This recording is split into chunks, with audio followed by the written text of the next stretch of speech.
me, pound for pound is a different era of pound for pounds. A resume that you need to be considered pound for pound. Sometimes somebody say it's because you got all the belts. Somebody say because you won for so many years. A guy that can box either way, 5, 6, 7, 8, many styles. He can go backwards, he can go forwards. The Ray Robinson, the great fights that he fought where he had to back up to beat you. He had to reverse his car to get through Manhattan. I mean, sometimes you're gonna have to back up and go right or go left. Sometimes you might have to just go forward. All around style, all around fighter, they normally last longer because we know when to change lanes on you. We know that quick, this ain't working.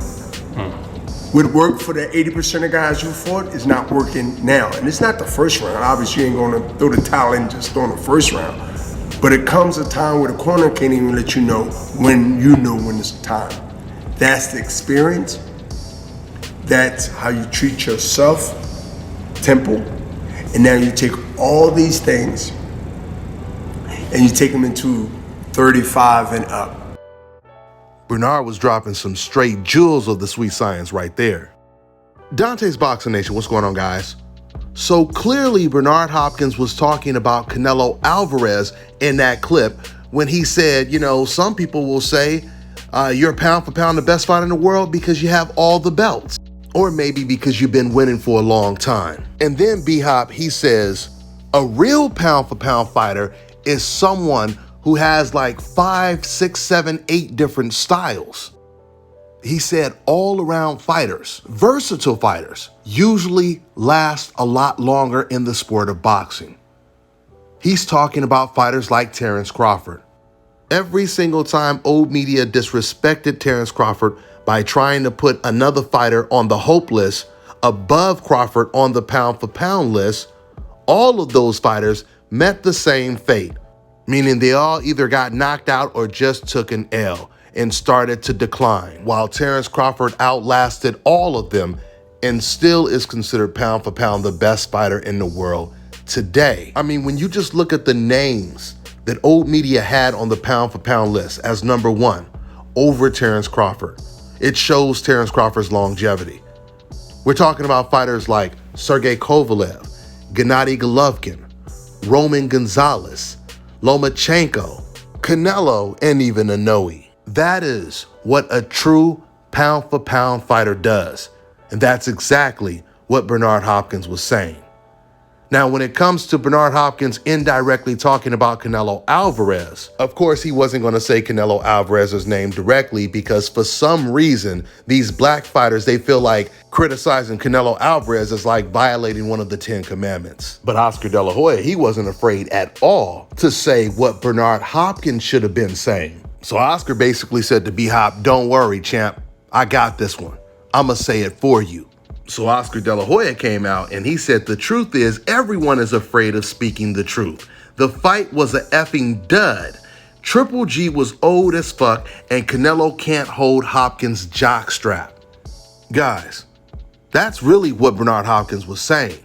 He was just saying it in his nice voice, in his politically correct way, which means not breaking one of the 10 commandments. I mean, I made a video. You guys should really check it out if you didn't see it. It's a really good video where I asked the question, why are black boxers in particular remaining so silent when it comes to their reaction and their thoughts on Canelo's performance against Gennady Golovkin?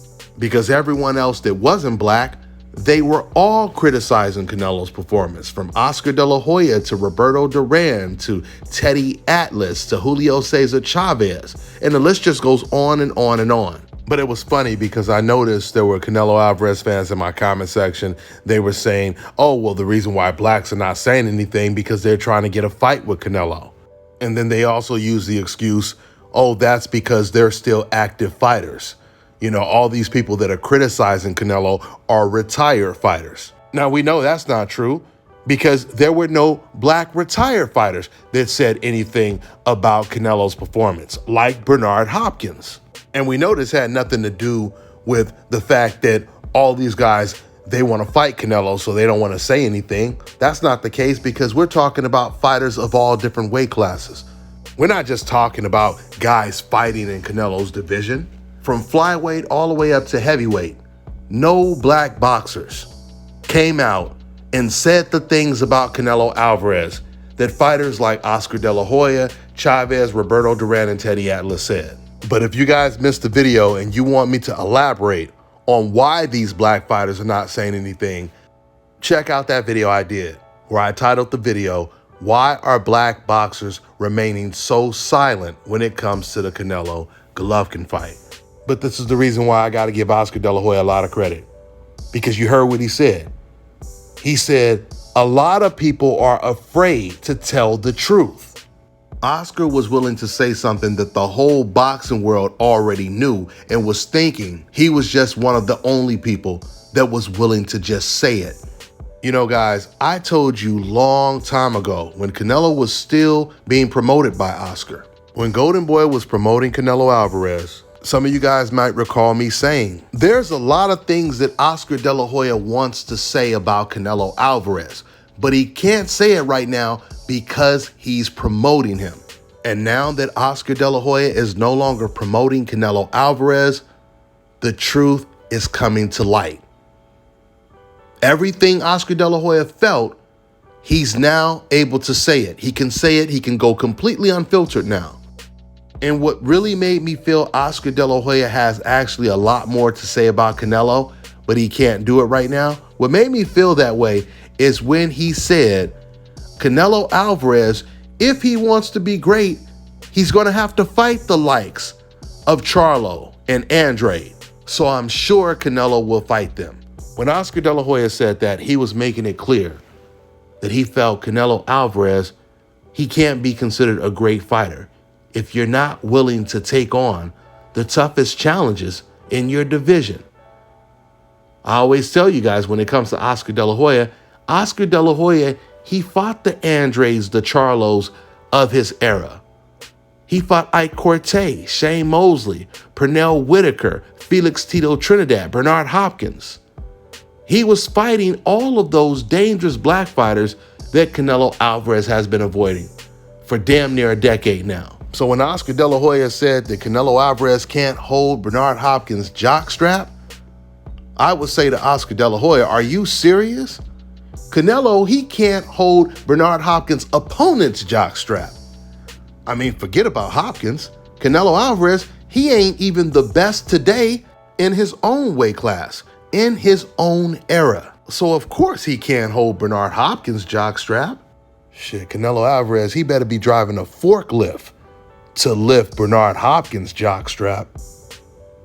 That's all I got for now, guys. I'm on to the next one. All right, now check this out, guys. If you're looking to repair eczema scars, burns and bruises, dark spots and blemishes, fever blisters, diabetic ulcers, this right here is the perfect product for you guys. It's called Elo Diki Face and Body Oil. Athletes and top-ranking boxers, they're also using it after training to reduce swelling, inflammation, and to ease the pain. So get yours today. Go to elodiki.com, like them on Facebook, and follow them on Instagram.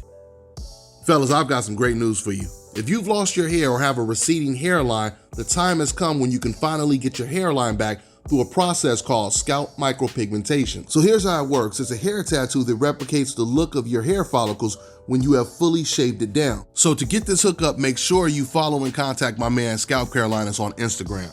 Let me tell you guys about Issa Israel Law Firm. It is a full-service legal practice based in Denver, Colorado, an emerging hub for combat sports and high-altitude training. If you're a fighter inside or outside of the ring and you need a law firm you can trust to fight for you, visit thefighterfirm.com or email help@iilawfirm.com. Legal representation is usually limited to plaintiffs or defendants in Colorado, but iFirm can help anyone in the world with trademarking their business name, logos, and U.S. immigration issues. This brother has been my attorney for a while and helped guide me through all kinds of business and civil issues, so make sure you guys go to thefighterfirm.com.